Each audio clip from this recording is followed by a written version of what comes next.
नमस्कार मित्रांनो, स्वागत आहे तुमचं आमच्या एज्युकेशनल न्यूज या यूट्यूब चॅनलवर।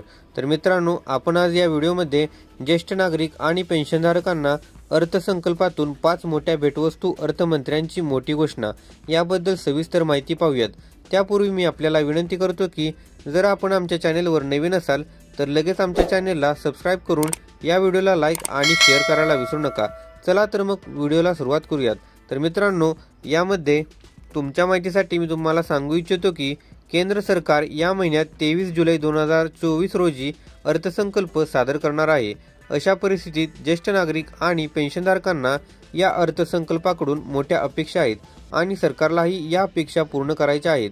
मित्रांनो, लोकसभा निवडणुकीत जाण्यापूर्वी भाजपने आपल्या जाहीरनाम्यात आयुष्यमान भारत आरोग्य योजनेची व्याप्ती वाढवण्याचे आश्वासन दिले होते।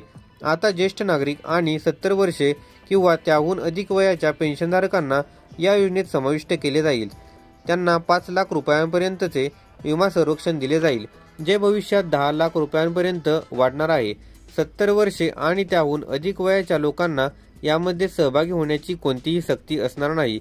त्यांचे उत्पन्न देखील तपासले जाणार नाही। 23 जुलै 2024 रोजी अर्थसंकल्प सादर होणार असून त्याची घोषणा होणार आहे। 10 लाख रुपये उत्पन्न होईपर्यंत कर भरावा लागणार नाही। या अर्थसंकल्पात निवृत्ती वेतनधारक आणि ज्येष्ठ नागरिकांना आणखी एक मोठी आनंदाची बातमी किंवा दुसऱ्या शब्दात सांगायचे झाले तर टॅक्सबाबत दिलासा मिळणार आहे। तुमच्या माहितीसाठी सध्या जुन्या आणि नवीन प्राप्तिकरात ज्येष्ठ नागरिक आणि निवृत्ती वेतनधारकांसाठी सूट मर्यादा 3 लाख रुपये आहे, तर सुपर ज्येष्ठ नागरिकांसाठी सूट मर्यादा 5 लाख रुपये आहे।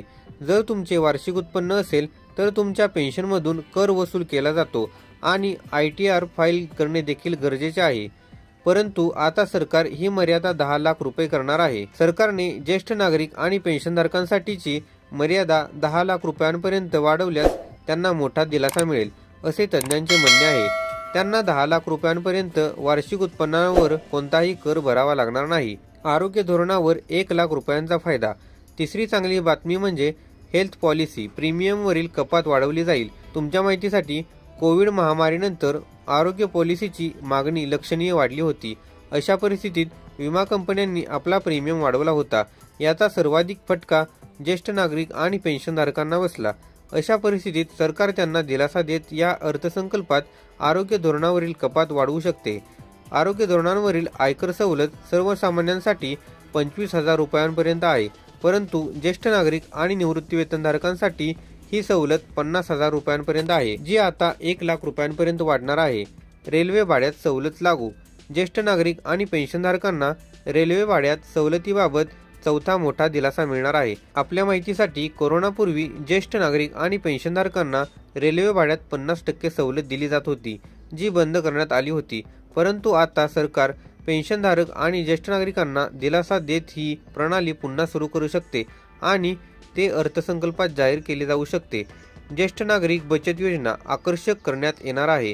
ज्येष्ठ नागरिक आणि पेन्शनधारकांना व्याजाच्या बाबतीत 5वा मोठा दिलासा मिळणार आहे। आपल्या माहितीसाठी ज्येष्ठ नागरिक बचत योजनेमध्ये व्याजदर 8.2% आहे। जर तुम्ही यामध्ये तुमचे खाते उघडले असेल तर तुम्हाला 8.2% दराने व्याज मिळते, परंतु सरकार ते अधिक आकर्षक बनवणार आहे, जेणेकरून पेन्शनधारक आणि ज्येष्ठ नागरिक यामध्ये अधिकाधिक गुंतवणूक करू शकतील।